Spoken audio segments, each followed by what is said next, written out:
What is up, guys? Welcome back to another Commander Cycle video. Today we have the Star Wars Black Series Bad Batch Imperial Clone Shock Trooper. And yeah, we'll get into his accessories, packaging, detail, articulation, all of that right about now. So for the packaging on this figure, you can see the figure here with his two blasters. It does say Star Wars The Bad Batch Imperial Clone Shock Trooper down there at the bottom. Black Series at the top. Nothing at the top of the box. Black Series on this side. Cool little mural right here with the name right there at the bottom. This side, number 7 in the Bad Batch. Bigger picture than the mural. Black Series Clone Trooper right there. And if you want to pause and read the bio, there it is. So yeah, we'll go ahead and open this figure up.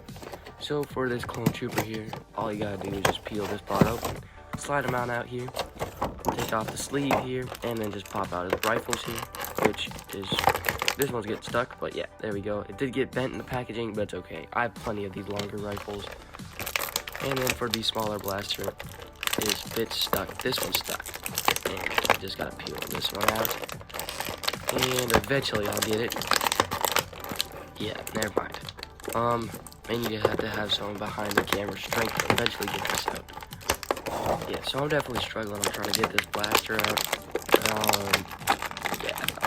We'll just switch to the blaster and get that out later. But good thing here, just gotta easily peel him by the foot and his arms here, and then pop the helmet out, and we'll get straight on into him. So I did get both of the blasters out. He comes with the standard shorter rifle here. We've seen plenty of times. And of course he comes with the longer one here, which has the same scope that we've also seen plenty of times. So yeah, both rifles look good, and now we'll get into this Clone Shock Trooper's detail. Of course here, he does have the helmet here that has the silver and of course the red all over the Shock Trooper helmet. There's also the blue paint and the silver. This one does not have the black line on the helmet though. But on the back here, the shoulder pad looks really nice, where the pauldron has this nice sculpt. Of course the red paint has some chippings to it because the Shock Troopers, somehow without having any action, only on Coruscant, have chip paint. But overall, yeah, looks pretty good.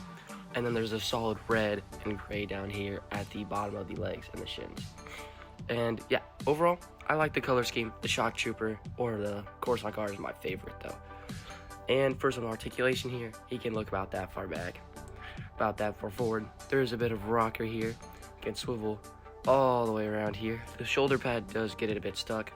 On this arm, he can fold about that far up, but you have to move the pauldron here so he can, or not the pauldron, the shoulder pad. This is a shoulder pad. The other side is a pauldron. Can rotate all the way around.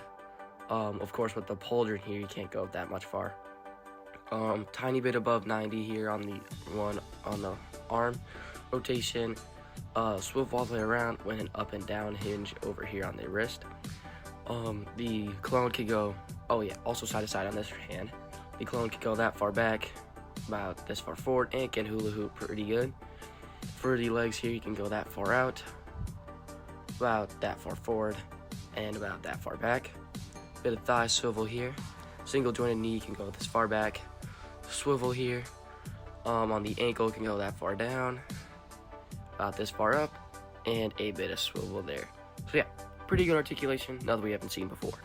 And of course, next to some other clones, here he is next to the 212th on the left and the 501st from the Obi-Wan series on the right. And for next to some Imperial from the Bad Batch, here he is next to the Elite Squad Trooper and Imperial Crosshair. He looks pretty good next to these two. And yeah. And also here he's next to a Stormtrooper and Darth Vader, because I think the Shock Troopers did pull him off the lava in Revenge of the Sith, or not, yeah, right? Overall, this figure's really good. I'm definitely gonna have to get more. I want at least 4 of these, and I want to get Commander Fox, even though he's an old and very expensive figure. Hopefully with this Clones of Republic line, maybe they'll release a Fox and Thorn 2-pack. Hasbro, please, maybe. But overall, yeah, this is my favorite. I mean, I like the pauldron. This Coruscant Guard, it was my favorite because even though they didn't do too much, the color scheme, the red, just looked really nice. That's all I have for you guys today.